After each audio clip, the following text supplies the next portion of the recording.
ललितपुर जिल्लाको बागमती गाउँपालिका वडा नम्बर 5 इकुडोलको माझाखण्ड नामले मात्रै होइन, सौन्दर्य र सम्भावनाले पनि असीमित अर्थ बोकेको स्थान।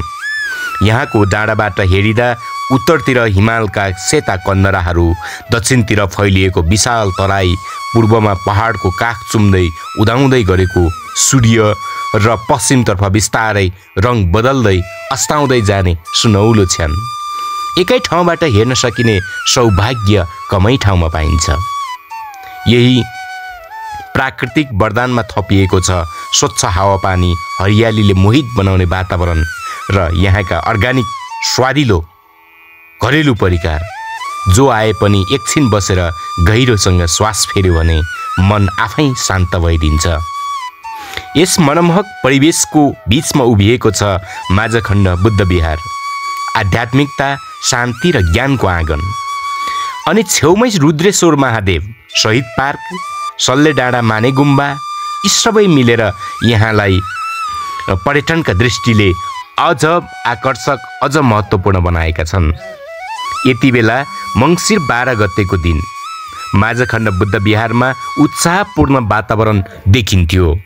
विश्व शान्ति विहारका श्रामनेर भन्तीहरू, माझाखण्ड बुद्ध विहारका अध्यक्ष श्रद्धेय भिक्षु बोधिज्ञान महास्तवीर, शहरी विकास विभागमा कार्यरत तथा वरिष्ठ गीतकार देवी पराजुली, राष्ट्रिय योजना आयोगकी नीलम ताम्राकार, वरिष्ठ गायक आनन्द कार्की, सङ्गीतकार तथा एरेन्जर कमल अधिकारी सहित काठमाडौँ, ललितपुर र भक्तपुरबाट आएका प्रतिष्ठित व्यक्तिहरूको उल्लेखनीय उपस्थितिले माझाखण्डलाई अझ उज्यालो बनाइरहेका थिए।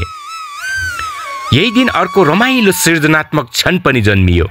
वरिष्ठ गीतकार देवी पराजुलीद्वारा रचित, कमल अधिकारीद्वारा सङ्गीत संयोजन र गायक आनन्द कार्कीको सुमधुर आवाजमा तयार पारिएको गीत गुन्जिरहोस् शान्ति धुनको सुटिङ पनि यही बिहारमै सम्पन्न भयो। प्राकृतिक शान्ति र गीतको भाव दुवै मिलेर एउटा अद्भुत दृश्य सिर्जना गरिरहेका थिए।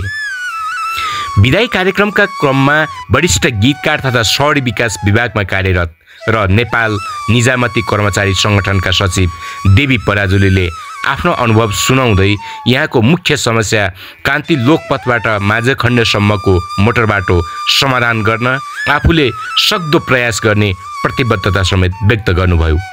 उहाँले आफ्नो विभागीय भूमिकाबाट बाटो बनाउन अग्रसरता लिने, आवश्यक परे मन्त्रीसँग समन्वय गर्ने स्पष्ट आश्वासन दिनुभयो। म शहरी विकास विभागमा कार्यरत भएको हुनाले म यो ठाउँको बाटोलाई त्यहाँ म कुरा राख्नेछु। अवसर भयो भने म मन्त्रीज्यूसँगै यो कुरा राख्नेछु र यहाँको डिपिआर गरेर यो बाटो सकभर मेरो पहल मैले जहाँसम्म मैले सक्छु त्यो मेरो तर्फबाट गर्नेछु। यो ठाउँ त्यसैगरी राष्ट्रिय योजना आयोगमा कार्यरत नीलम ताम्राकारले पनि यहाँको सडक समस्या आफूले गम्भीरतापूर्वक लिएको बताउँदै आफूले सक्ने पहल गर्ने प्रतिबद्धता राख्नुभयो। थिएँ मैले हाम्रो योजना आयोगको उपाध्यक्षहरूसँग छलफल हुँदाखेरि कहाँ कस्तो नियम बनाउनु पर्छ, कस्तो समस्या परिरहेछ, हाम्रो मिटिङ भइरहेको कारणले मलाई कस्तो लाग्यो आउँदाखेरि यहाँको बाटो चाहिँ नि अवश्य नै बनाउनु पर्ने जस्तो लाग्यो कि यो हाम्रो नेपालको लागि एउटा गौरवनीय र पर्यटक स्थल बनाउने स्थलै जस्तो लाग्यो। त्यसैले मैले यो बाटोको लागि हाम्रो मिटिङमा नीति बनाउने तर्फ चाहिँ नि म एकदम अवश्य प्रयास गर्नेछु। तर हाम्रो 1 हप्तापछि फेरि एउटा मिटिङ हुँदैछ नीति बनाउनेमा।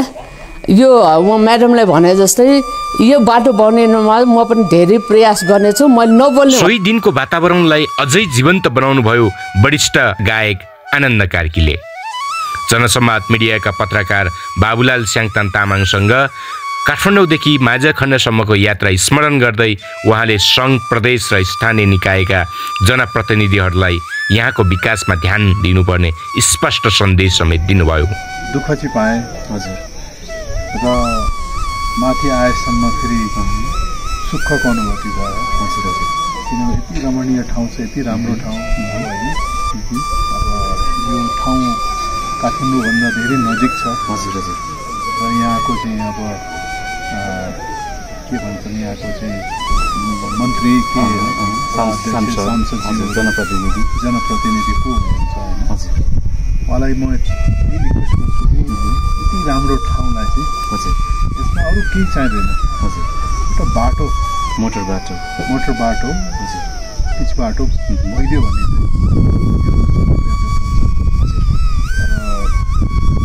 मलाई त असाध्यै नै राम्रो लाग्यो मैले अघि पनि यहाँबाट धेरै पिक्चर्सहरू पनि खिचेँ प्रकृति संस्कृति धार्मिक आस्था र पर्यटनका असीमित सम्भावनाले भरिएको यो ठाउँले आवश्यक पूर्वाधार पाएमा देशकै आकर्षक गन्तव्य बन्न सक्ने उहाँको विश्वास थियो। यो बाटोहरू चाहिँ राम्रो बनोस् र यो एउटा एकदमै राम्रो चाहिँ ठाउँलाई चाहिँ अझै राम्रो किसिमले चाहिँ सरकारले पनि ध्यान दियोस् भन्ने किसिमका कुराहरू पनि मैले राखेको छु। मलाई लाग्छ आजको आधुनिक संसारमा जहाँ शोर हतार तनाव नै हाम्रो दैनिकी जस्तै हुन्छ त्यहाँ माझखण्डको शान्त वातावरण मनलाई शुद्ध बनाउने उचाइ मानव मूल्यले भरिएको आध्यात्मिकता र यहाँका स्थानीयको आत्मीय मुस्कान यी सबैले यहाँ छिर्ने जो कोही कसैलाई पनि नयाँ अनुभूति नयाँ ऊर्जा र नयाँ प्रेरणा दिन्छ। जनसंवाद मिडियाको क्यामेरा र कलमले यहाँको सौन्दर्य यताका आवाज यताका अभिव्यक्ति र यतै जन्मिरहेका आशाहरूलाई समेट्दै यस ठाउँलाई यो देशको अर्को एउटा चम्किलो पहिचानको रूपमा प्रस्तुत गर्ने प्रयास गरेको छ। माझखण्ड प्रकृति आस्था कला र पर्यटनको सङ्गम शान्तिको सुगन्ध बग्ने ठाउँ र भविष्यमा अझ उज्यालो बन्न आतुर एक सम्भावनाको पहाड। आजको यो भिडियो सामग्री यहाँहरूलाई कस्तो लाग्यो? कृपया यो भिडियोलाई सक्दो भन्दा सक्दो सेयर गर्न नभुल्नुहोला।